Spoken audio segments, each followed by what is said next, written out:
Yeah. And Well, tell us a little bit. Why are you an avatar or a cartoon versus a live feed like us? let's get the elephant out of the room. So Yeah. the days that I started at doing voiceover, I was always taught that a voiceover is to be heard, not seen. And so predominantly most of my career as a voiceover was based on the sound of my voice, not for what I look like. So it's just been my branding. Walt Disney did that himself when he would cast his animated movies. He would go into a room and then the actors would go into another room. So he wouldn't see them. He would just hear them. And they would be assigned numbers and he'd say, I like number 3, number 10, number 9, whatever. And they would narrow it down as opposed to basing it on how the person looked or if he knew the person or whatever. It was based solely on how they're sounding. Yeah. So my voice, I get a lot of roles that I probably would not get if someone saw what I look like, both old and young or whatever. So just uses the camera of the mind basically as to leaves that up to the listener. My dad was a screenwriter. I wrote for a lot of famous shows, Hogan's Heroes, Andy Griffith, Gomer Pyle, Mary Tyler Moore, Barney Miller, Charlie's Angels, Happy Days.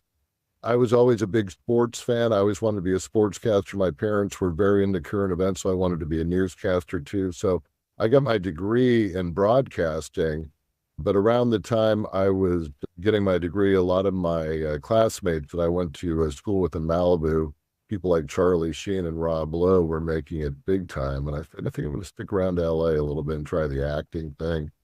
I did Christopher Robin for Winnie the Pooh and various other storyteller records. Like a lot of other kids, we're all young and thin and cute when we were little. So I started doing, if there was a cereal in the 70s, I probably was eating it as a child. We were always having to go up to the Simi Valley back then it was filmed at the Big Sky Ranch, which is in the Simi Valley north of Los Angeles. People would move away from Los Angeles to live in a place like Wichita, Kansas, or Oklahoma City.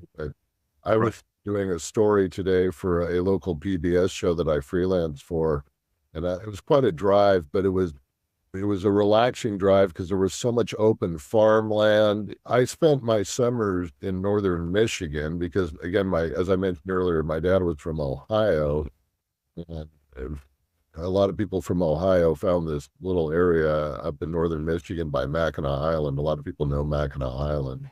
So when I would go back in the summers, that's when I started realizing that where I grew up was atypical because people were absolutely fascinated by the work that my dad did. And that's when I started realizing how important certain shows were to people. They would just see Hollywood through their TVs, but actually knowing somebody that was living that life, they were really enamored with it. So that's when I started figuring out that this was not a typical upbringing.